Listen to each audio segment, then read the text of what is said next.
Good evening everyone. Welcome to the News Today edition of 7th of July. In News Today, we cover the most important news of the day. My name is Anuj and I will be taking today's session. In today's session, we will be covering 5 main news, 8 quick update and 1 place in the news. In the first main news, we will be learning about the flash floods and landslide in the Jammu and Kashmir's Chenab region. Then the second main news is about the threat of AI, as the UN chief has warned about that AI is outpacing the safeguards that are available for the children's. Then the third main news is about the water security in a rapidly drying India. Then the fourth news is about the 5 years of the Ministry of Corporation, and the last main news is about the unconditional cash transfers to the women. So these are the main news, and along with the main news we also discuss the PYQs, both from the prelims as well as from the mains perspective. So after that we will be discussing about the place in news, and today's place in news is Sudan. Then we will be briefly going through the quick update. So this is the brief overview of today's session. Let us start the session with the first main news, and the first main news is about the intense rainfall that have triggered the massive flash flood and landslide in Jammu and Kashmir Chenab region. So this is the context of the news. We will be discussing about the flash floods, their region, and what can be done so that such a disaster does not occur. So this is related to paper 3, where syllabus talks about disaster management. Let us deep dive into this news, and first of all let us discuss the development.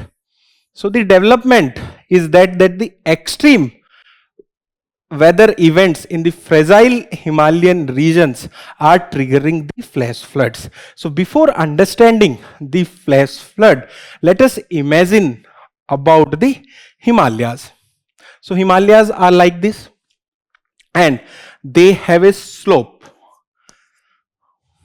and monsoon winds come from this side as well as from that side. So when they come near the Himalayas, they rises, and this is known as the orographic lift. You might be aware that rainfall occurs in 3 ways: orographic, cyclonic and conventional rainfall. So when there is a orographic lift, there is intense rainfall in a specific region. Okay, so this is the background of this news. Now let us move forward and understand about flash flood. So you might be aware about flood, that is large amount of water. It can be in urban areas, it can be near the coastal region, it can be near the rivers as well. When the word flash is added to the flood, what is the meaning of that word now? Combined meaning of flash flood. So it is a sudden, short duration and highly localized flood triggered within hours by intense rainfall, rapid snowmelt, dam or levee failures, leaving very little time for warning as well as for response. So basically it is a sudden and a short duration and highly localized flood that can occur because of many reasons, such as intense rainfall, rapid snowfall or dam failures. So this is the basic definition of flash flood, and here the examples are also provided. Chennai in 2015, Kerala in 2018, there was a movie based on the Kerala floods as well, which is a very famous Malayalam movie. Then Assam in the year 2024. And what are the impact of the flash flood? Okay, you might guess that what will be the impact of the flash flood, as there is short duration and sudden and highly localized flood. So what will be the impact? First impact will be loss of lives, as humans are not prepared to respond to the flash flood. So there will be loss of the lives. Then there will be infrastructural damage. You might be seeing that the link, Pune-Mumbai highway link, has been destroyed due to the flood or the landslide in that area. Then there is agriculture losses as well. Then there is socio-economic impact such as livelihood losses, indebtedness, displacement, and challenges as well as migration. So these are the impact of the flash flood. You might have heard that many of the villages in the Himalayan region cut off from the mainland due to these floods. Now let us move forward and understand about the causes of flash flood in the Himalayan region itself.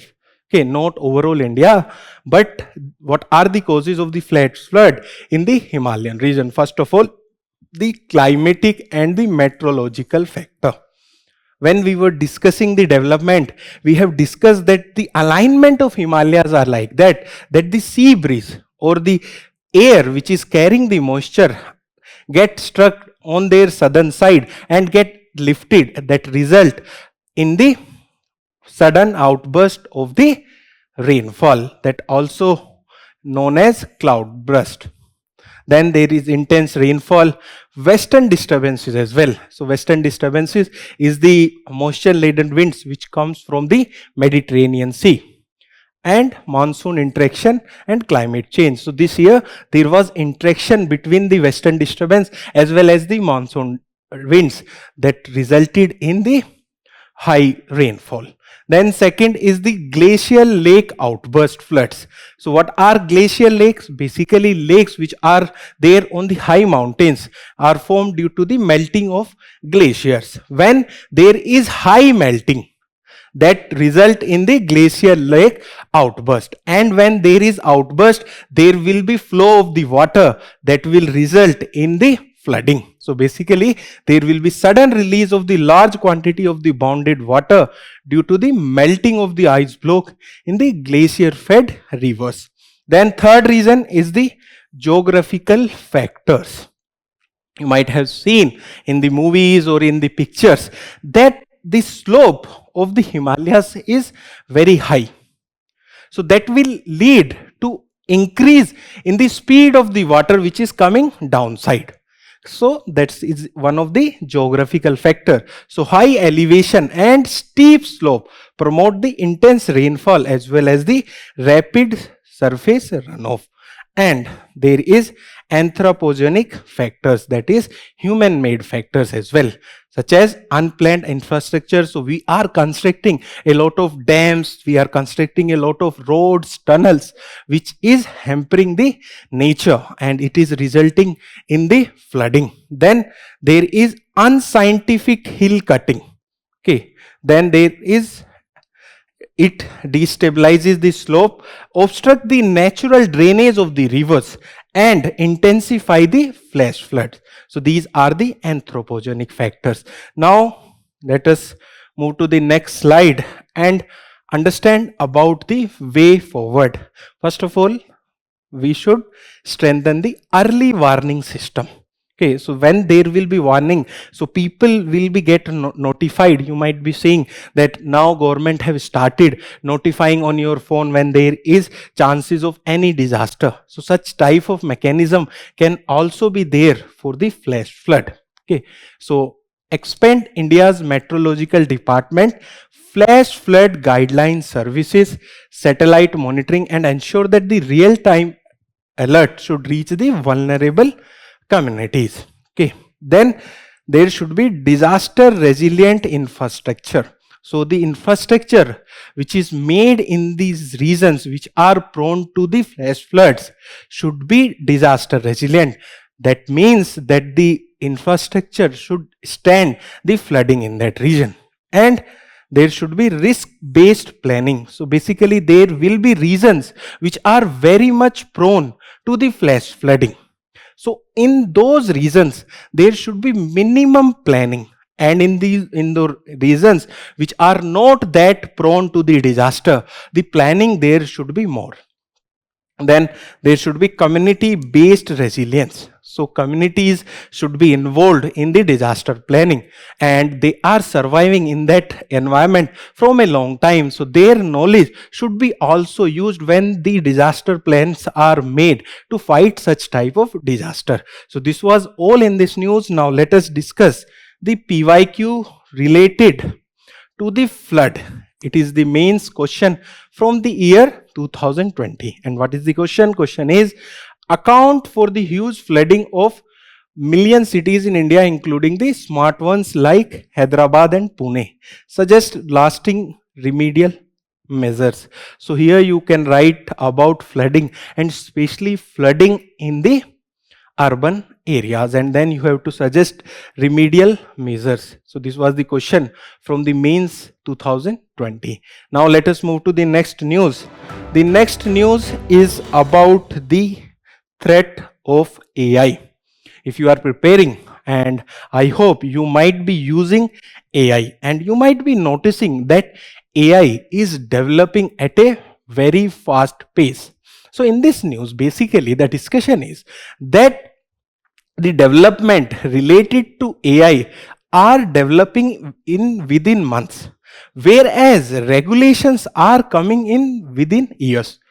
So regulation is coming after the development of the technology. So that is giving a time for the technology to be misutilized without any safeguard. So that is the context of this news.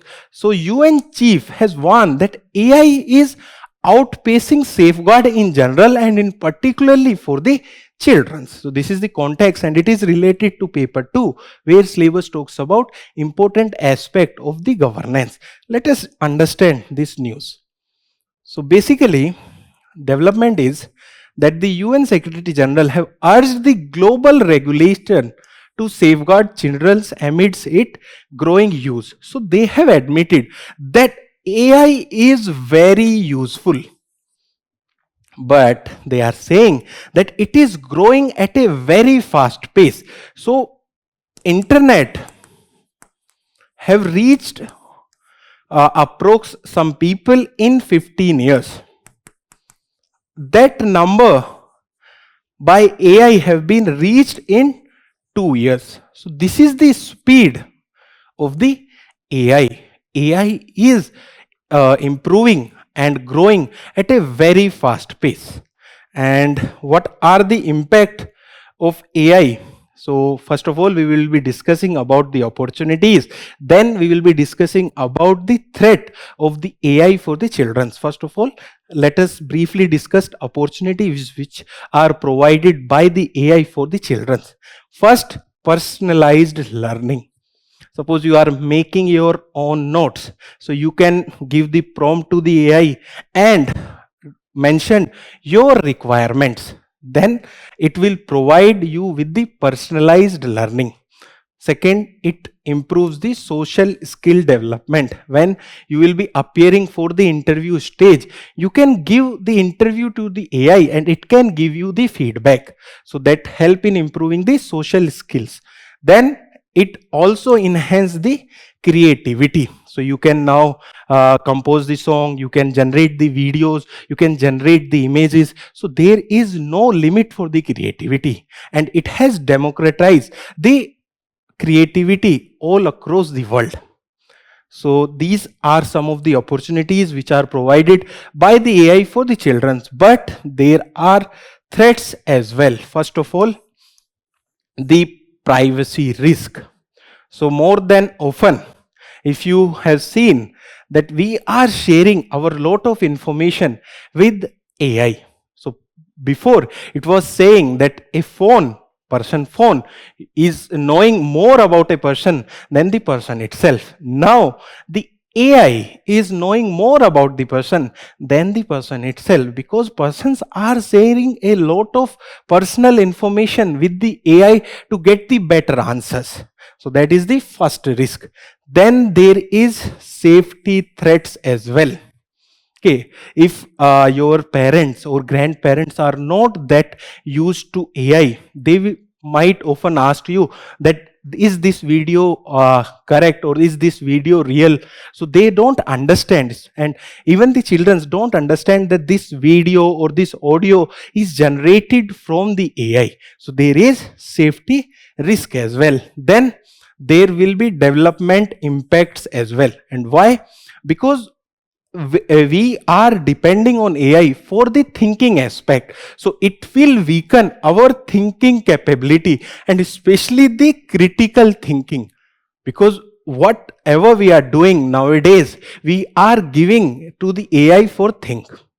So that will make our critical thinking very weak. And this study has been supported by various international institutions as well. So more or more uses of the AI will weaken the critical thinking if we don't use the AI in a proper manner. Then there will be behavioral changes as well. So there will be more and more interaction with the AI, and people will think that AI is providing them with the solution. Not only the solution, also providing with the emotional supports as well. So it will weaken their empathy, it will weaken their patience, it will weaken their resilience, as well as it will weaken their negotiation skills, because they are not interacting with the humans. Basically, AI is a machine. So they are interacting more with a machine rather than humans. Okay, so these are some of the threats or negative impact of the AI on the children. Now let us discuss the government provisions or the safeguard against the harmful effect of the AI on children in India. First of all, a very important act, that is Digital Personal Data Protection Act of 2023. So it require verifiable parental consent for processing the children's data. So if some organization or the institute want to process the data from the children, they should take the consent from the parents. And it prohibited tracking, behavioral monitoring and targeted advertisements as well. So you might have noticed, if you search for something on your phone, there will be targeted advertisement for you. But for children's, it is a crime. Then there is Information Technology IT Act 2000 and its IT rules. So its mandate removal of the harmful child related content, prompt takedown and reporting of the offense, and there will be FIR as well. Then there is Information Technology, Reasonable Security Practice and Procedure and Sensitive Personal Data or Information Rules 2011. So it require purpose-based data collection, privacy policies, consent and protection against unauthorized sharing of the sensitive data. So very important aspect here is consent, either from the children's or from the parent if they are minor. So very important aspect is the consent. Okay. With this, we have completed the second main news. Now let us discuss the PYQ. First, from the prelims examination of 2025. It is a very easy question.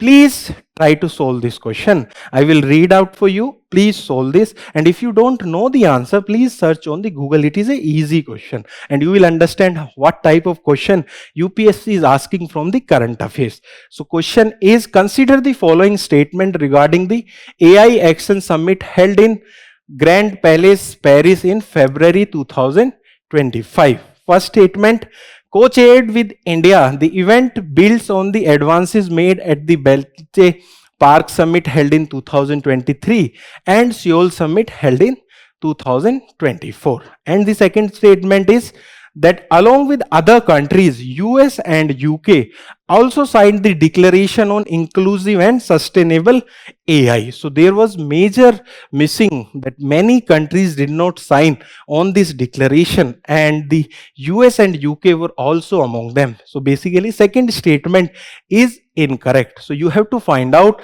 that the first statement is correct or not, then only you can solve this question. Option R, A 1 only, B 2 only, C both 1 and 2, and D neither 1 nor 2. Let us discuss one more question from the mains of the 2023. So the question is, child cuddling is now being replaced by the mobile phones. Discuss its impact on the socialization of the children. So whenever you write a mains answer, you can divide your answer in three parts, that is introduction, body and conclusion. In introduction you can write about socialization of children, then you will write about the reasons for increasing usage of mobile phones by the children and what is the impact, then you can conclude accordingly in the conclusion. So that will fetch you very good marks in the mains answer. So with this we have completed this news. Now let us move to the third news, and third news is about water security. So this shows the diversity of our country. In the first news we have discussed about flood and flooding. In the third news we are discussing about the water security, and the context is that the water security in India is rapidly drying. Okay, and it is related to paper 3 where syllabus talks about sustainable development. Let us deep dive into this news. So first of all, the development. So there is a research by Council on Energy, Environment and Water indicate that 11 out of 15 major river basin.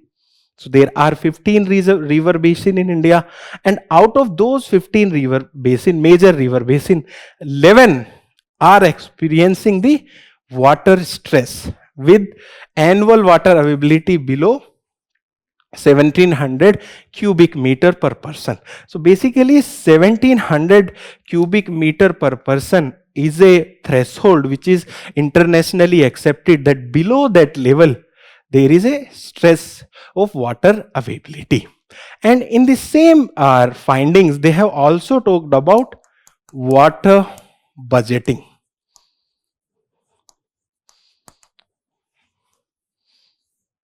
So they are saying that we are using the water of a river or a particular area more than it can be replenished naturally in that area. That means that the water budgeting of an area is under stress. So these are some of the major findings of this report or the research. Now let us move forward and understand about the challenges in ensuring the water security in India. First of all, there is limited freshwater resource in India. We account for 18% of the total population of the world. So 1 out of 5 person in the world is an Indian. But when it comes to the fresh water, we account only for 4% of the fresh water. Then there is declining urban water availability. You might have read and seen that the availability of water is becoming more and more scarce in the urban areas, because the urban areas development is taking place at a very rapid pace, and there is a lot of migration of the people from the rural areas in the urban areas, that is leading to the less availability of the water in those regions. An example is provided of the Delhi. So in Delhi, the actual water supply has plumbed to the 70% of its total daily demand. So if there is demand of 100 liters, only 70 liters is there with Delhi. So there is deficiency of 30%. Then there is seasonal rainfall pattern in India. India is a monsoonal country, and most of the rainfall in India takes place during the monsoon itself. And this year we are also experiencing the super El Nino, and due to that the monsoon has been affected, that is leading to further water scarcity. Then there is infrastructure gaps as well. So in our country we use water in a linear way. We take out the water, we use it, and we discard the water. There is no circular method to use the water, not completely removing the reusability, but in most of the cases there is linear use of the water, and it is provided with the data as well, that there is inadequate facilities for treating the wastewater, that is only 30% get treated at per the CPCB, and there is high level of water pollution as well. Now let us discuss about the strategies to achieve the water security in India. what can be the strategies. So the paper or the research has provided with the 4 strategy. First one is climate proofing, and it can be done through the granular climate risk mapping of the water infrastructure to protect the critical urban infrastructure. So there should be a granular climate risk mapping, and there should be a better planning. Then there should be leverage existing mechanism like Urban Challenge Fund. So Urban Challenge Fund is an initiative of Indian government where the fund is provided for the modernization of the cities. Then there should be urban water reuse. So there should not be linear use of water. The water should be reused for the purposes such as cleaning of the houses, cleaning of the cars. Then there should be scale up of the micro irrigation. Okay, you might be aware that through micro irrigation we can save water, because through micro irrigation the efficiency of usage of the water by the crops increases multifold. So there should be and scale up of the micro irrigation. And lastly, there should be generation of the river basin level data. Okay, so there should be a proper data at the river basin level. What is river basin? So basically the river basin include all the area from where the water is coming to a river. So it is saying there should be a closing metric gap by measuring the actual consumption, withdrawal and the losses from the river basin. Okay, we are calculating the total water in a river basin, but we are not calculating the exact consumption, withdrawal and the losses. So the researchers are saying that there should be a better monitoring and the data about the consumption, withdrawal and the losses from a river basin. Okay, now let us discuss the PYQ from the prelims examination of 2021. It is a very easy PYQ again. Okay, and you might have read it in your first chapter of the ancient history itself. And the question is, which one of the following ancient town is well known for its elaborate system of water harvesting and management by building a series of dams and channelizing water into connected reservoir? It is a question from the prelims examination of 2021. Option is A, Dolavira, B, Kalibangan, C, Rakhigiri and D, Ropar. Answer is A, Dolavira. Let us move to the mains PYQ, and question is from the year 2020. The question is, suggest measures to improve water storage and irrigation system to make it judicial use under the depleting scenario. So the last slide that we have discussed, that can be the second part of this question. Okay, you can provide the solution for this water scarcity in India in this question. So with this we have completed this news.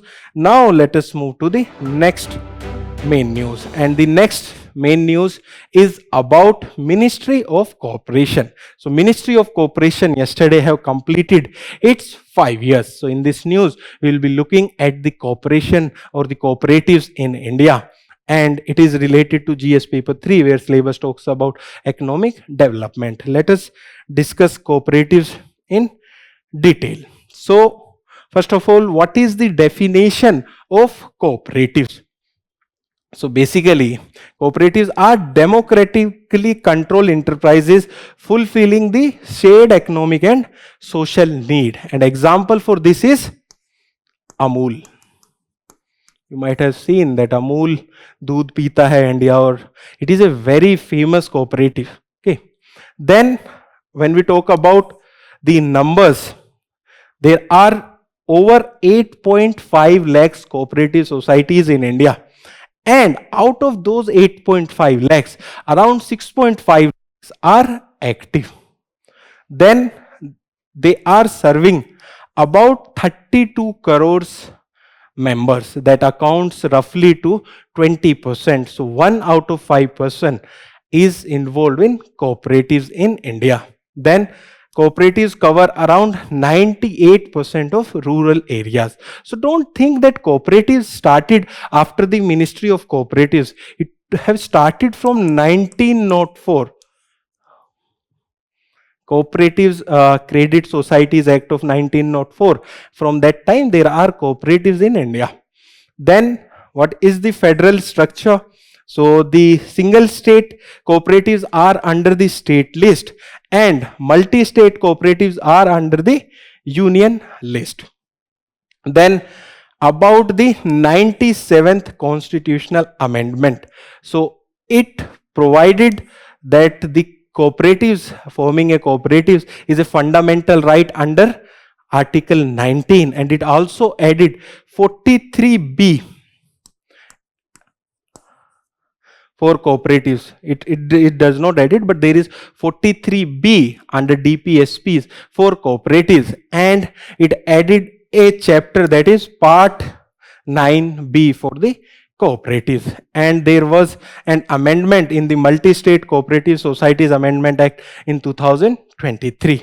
Then there is some key institutions. First is Ministry of Cooperation, where we have discussed in the context that Ministry of Cooperation was established in the year 2021 for Sahakar Se Samriddhi.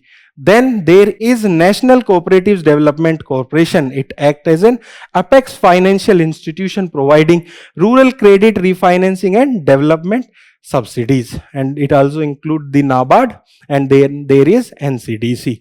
Then there is National Cooperation Policy, which was released by the government last year. Now let us discuss about the Ministry of Cooperation. What new initiative it has announced after the formation of Ministry of Cooperation? First, for Urban Cooperatives Bank by National Urban Cooperative Finance and Development Corporation, there is Sahakar CBS. CBS stands for Centralized Core Banking Solution, and core banking solution means that if you have function or you have done something in one of the branch, it will be updated on the platforms. Then there is Sahakar Sayogi.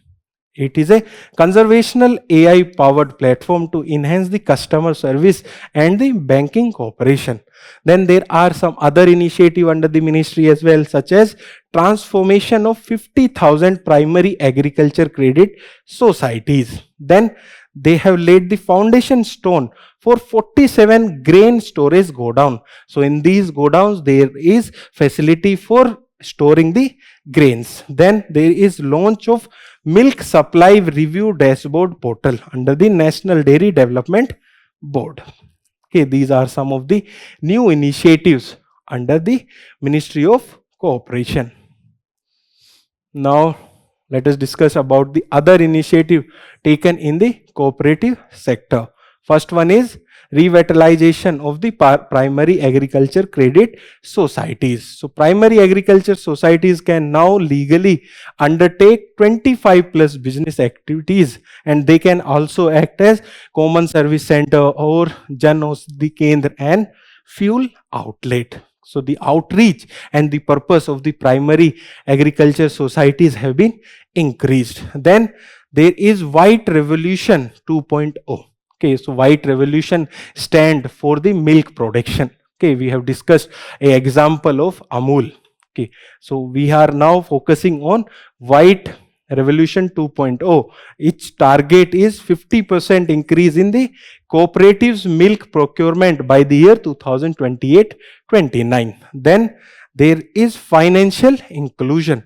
So there is a very famous scheme, and UPSC have asked many times a question regarding the self-help group and bank linkage program. It was started in the year 1992, and it is the world largest microfinance initiative, and its project to generate around 11 crore jobs by the year 2030. So basically in this self-help group, which are mostly informals, are linked with the bank to provide them with the formal credit. Then there is improvement in the infrastructure. The sector is executing the world largest decentralized grain storage plan to build the local godown. And lastly, the Bharat Taxis. So this is India's first community owned digital mobility platform to offer a cooperative alternatives to the multinational giants or the giants from the India, such as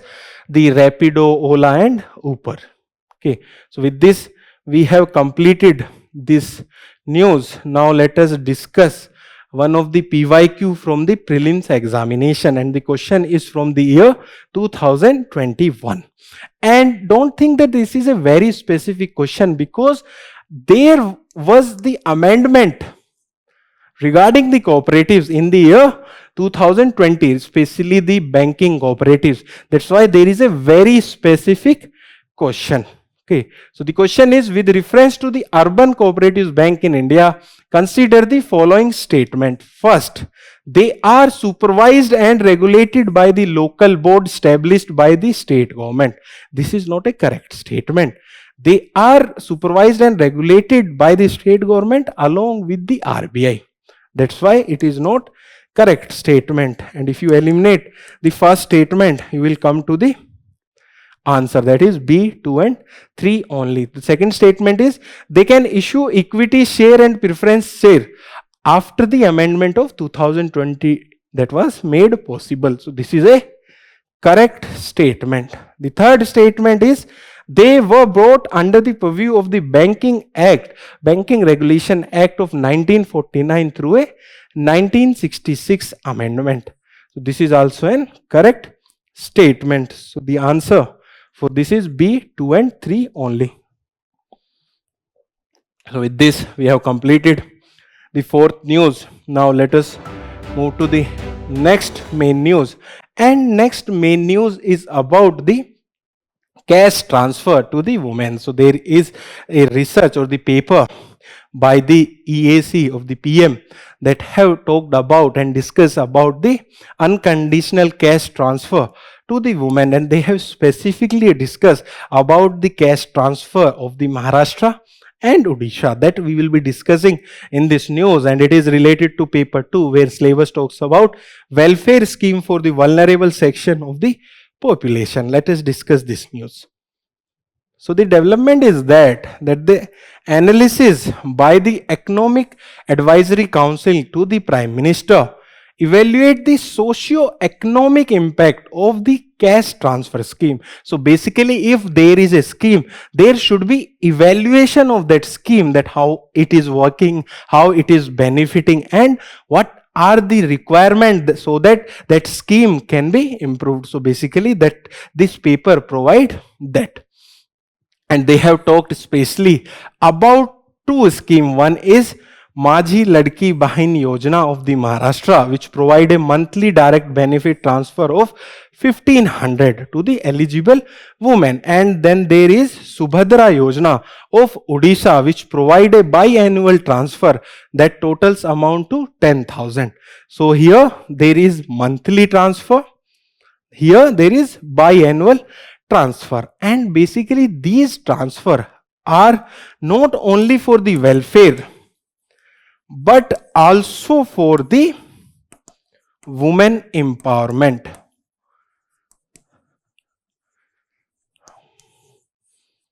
When we talk about women empowerment, we talk about political empowerment, we talk about social empowerment, we talk about financial empowerment, we talk about democratic empowerment. So here the basic component of this cash transfer is women empowerment by making them financially independent.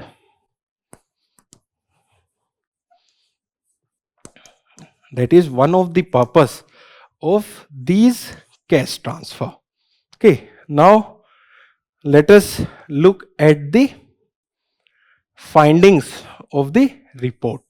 Okay, so the report is very much positive about the cash transfers to the women. First of all, they have observed that when there is a cash transfer to the women specifically, the woman uses that cash in a more judicial and more developmental way. So first, there is more financial security that have been observed due to these cash transfers, such as there has been significantly increased women's saving and monthly spending as well by the women, and they have supported it with the numbers. Then it have improve the financial autonomy. So now women does not have to ask to their parents or to their husband for making a financial decision. So this report had found out that cash transfer is improving the financial autonomy of the woman. An example is that the Odisha Subhidra Yojana had led to spending decision independent of family financial conditions. Then it have improved the financial inclusion, and it has been supported by the increased use of the digital platform by the women. Then there is a talk about, or there is a finding about the spending quality as well. So women use the extra income to upgrade their spending towards the welfare improving categories like lifestyle, education, healthcare, such factors. So they are using the money for the betterment of the society. That means they are improving the healthcare of their children, they are improving the education of their children, or they are improving the overall lifestyle of their family.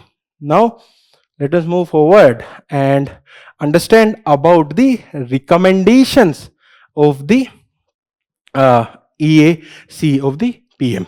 First, they have talked about the cash plus framework. So they are saying, or they are recommending, that there should not only be the cash transfer, but the cash transfer should combine with the financial support with the capacity building, digital literacy, and linkage to the self-help group. We have discussed about the linkage of the self-help group with the bank in the previous news as well.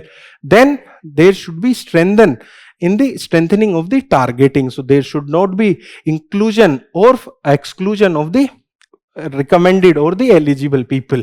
Okay. Then there should be moving towards the outcome based transfer. What does this mean? So basically they are recommended that there should be linkage of the cash transfer to the outcomes. Okay. Then there should be periodic review. Okay, so inflation is increasing, and year by year there will be increase in the inflation, and when there is increase in the inflation, the value of the rupee decreases. So that's why the policy paper is recommended that there should be periodic review of the amount of the money that is given in this cash transfer, and that can be increased periodically. But there are some downfalls or some issues as well with the unconditional cash transfer that they have noticed. First one is limited impact. So as cash transfer alone may not be sufficient to transfer the entrenched gender norms. Okay, so there is a lot of biases towards the women in India, so only the cash transfer won't remove that. Then there is fiscal strains on the state fiscal health that has been observed by the policy paper. So state combined public debt now stood at the 23.27% of the state GDP. Then there is gaps in the digital literacy and the infrastructure as well. So many of the women who are provided with the cash transfer does not know how to utilize them. So there is need to increase in the financial and the digital literacy, specifically to the women who does not know to use that cash. So with this we have completed the main news for today. Now let us discuss the place in news for today, and place in news for today is Sudan. So basically the context is that the United Nations Children's Fund said that over 300 children have been killed or injured in the last 6 months in the war in the Sudan. In this news we will be learning about the features of the Sudan. Okay, please think about pyramids. Whenever you think about pyramid, you will think about Egypt or Mexico. But the largest or the number of pyramids in Sudan are double than of Egypt. Okay, and then there is some other interesting fact as well, such as South Sudan is the newest country in the world which was made or which was formed in the year 2011 when it separated from Sudan.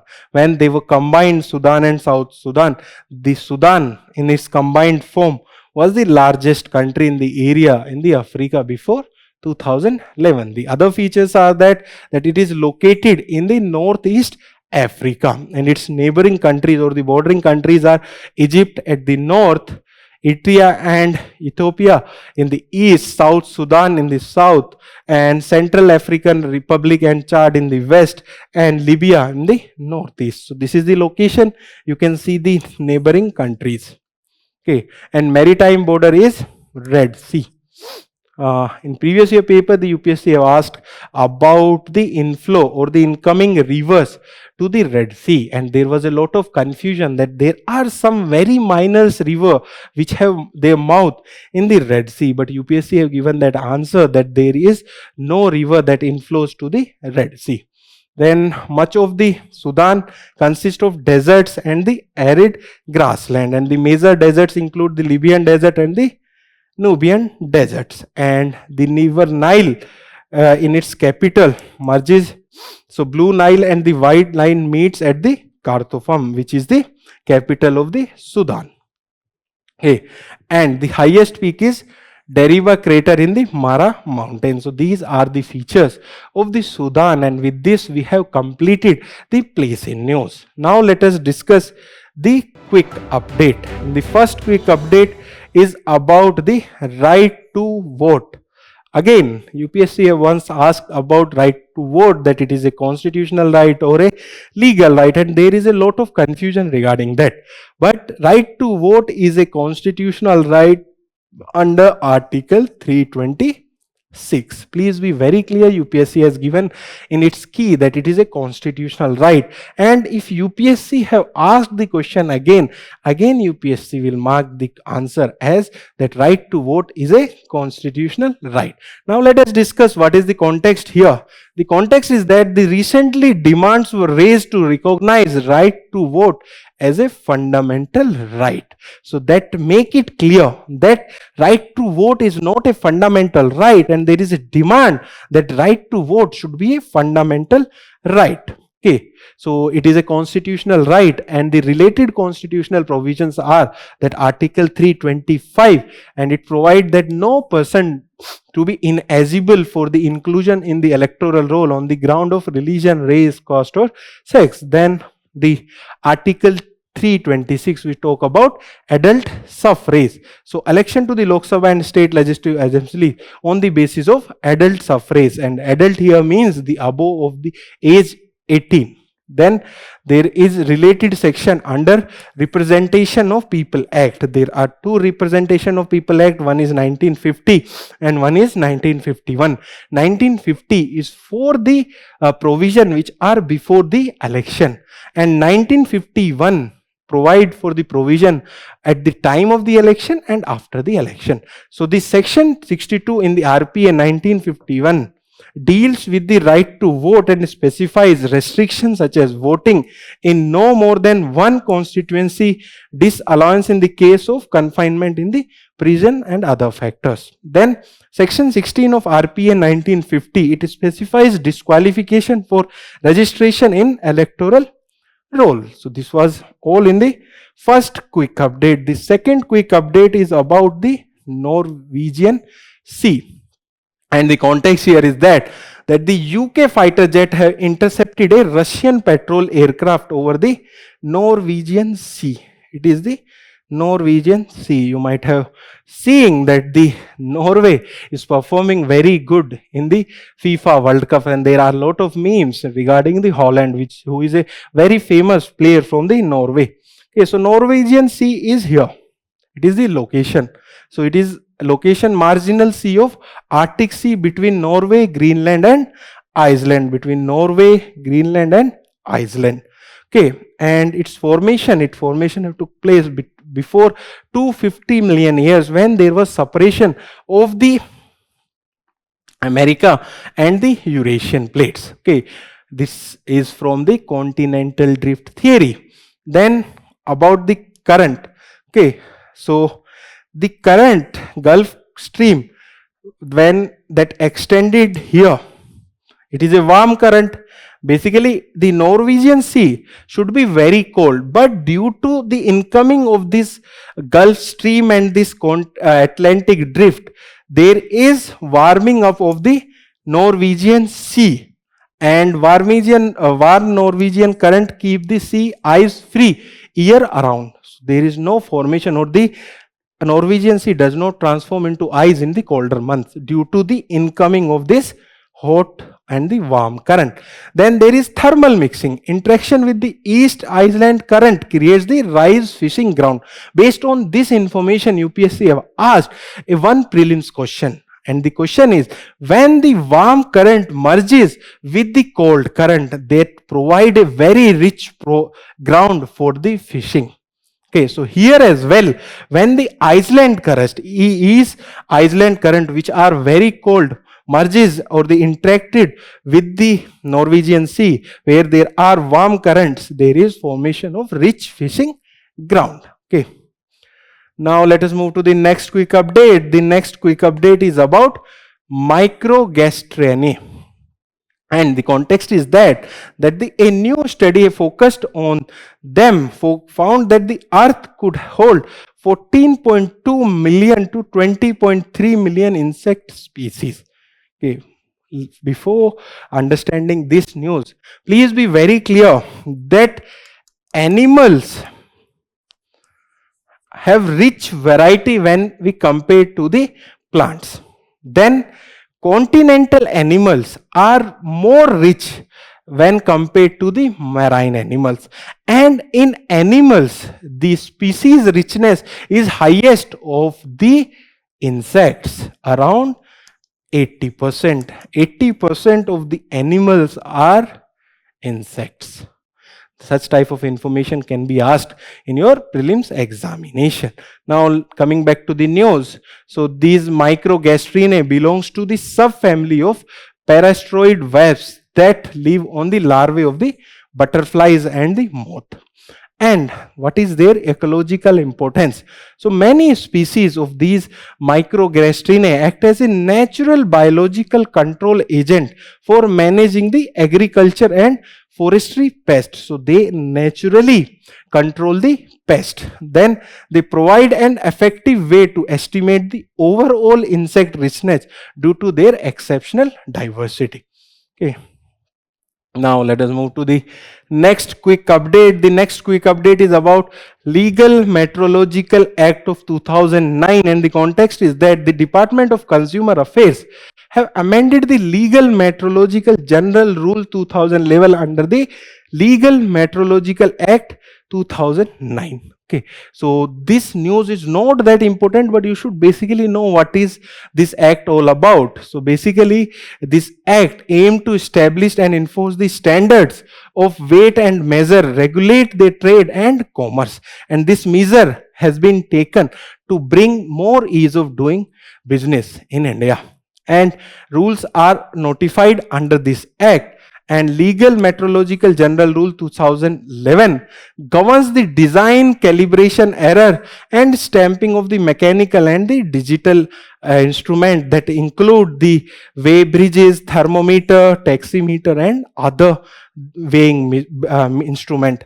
Then there is Legal Metrological Packed Commodities Rules of 2011, and they governs the mandatory labeling declaration on retail units such as country of origin, net quantity and the maximum retail price. So this was about this quick update. Next quick update is about the CAFE norms. Okay, and the context here is that the Ministry of Power has proposed a credit traded mechanism under corporate average fuel efficiency norm. Basically, they are also known as CAFE norm. So these norms are there to increase the fuel efficiency for the vehicles. And by that I mean that there should be more average, or there should be more running of the vehicle on a particular amount of fuel. So here we will be understanding about CAFE norms. So these are regulatory standards that set fuel efficiency target for the automobile manufacturer. So the company or the manufacturer which are manufacturing the automobile, they should increase their fuel efficiency. These norms are for that. Then these are implemented by Ministry of Power under the Energy Conservation Act of 2001, and CAFE 3 norms have been notified for the 5 years for the period 2027 and 2023. The next news is about the right to legal representation. And context here is that the Faridabad Bar Association resolved not to represent the accused in the Ayodhya Ram Temple embezzlement case. You might be reading this news and you might be seeing this news that some of the people are involved in a theft in the Ayodhya, Sri Ram Ayodhya Temple. Okay. So here we will be learning about right to legal representation. So under Article 22, so no arrested person shall be denied the right to consult and be defended by a legal practitioner. So it is a fundamental right. Then Article 39A, which is a directive principle, the state must ensure that no citizen is denied access to justice due to economic or the other disabilities. Then there are some related key judgment as well. One is Sheikh Mukhtar case of 2020. In that case, the Supreme Court has recognized right to fair trial as an integral part of Article 21. So right to fair trial here means that they should be allowed to represented by a legal practitioner. Then in Kuldeep Agarwal case 2019, so this court has said that in special circumstances can justify an individual advocate refusing to for a case, but not overall bar association should not refuse for the representation for the people. So this is about the right to legal representation. Then the next news, Merlin radio array. And the context here is that the astronomers, including from India, discovered a hidden population of faint, weakly active supermassive black holes in nearby galaxies using a Merlin, which stands for Enhanced Multi-Element Remotely Linked Informator Network Radio Array. So this is the context, and in this news we will be learning about Merlin radio array. So it is a UK National Radio Telescope Infrometer. Basically there are 7 telescopes which capture the image from the space, and it has a network of 7 radio telescopes spread over 217 kilometers in Great Britain for better picture quality. And its connectivity, it is linked by the optical fiber which are very fast to the Jordan Bank Observatory, which is operated by University of Manchester, and its resolution is like Hubble-like angular resolution with high sensitivity centimeter wave radio observation, and its capability is 2 gigahertz. So basically you should be very clear that Merlin radio array is of UK. Now the next news is about the Mahendragiri stealth frigate. Okay. So in this news, the context is that the Indian Navy is set to commission its 6th project under 17A indigenous stealth frigate, that is known as INS Mahendragiri, with over 75% of indigenous content at Visakhapatnam.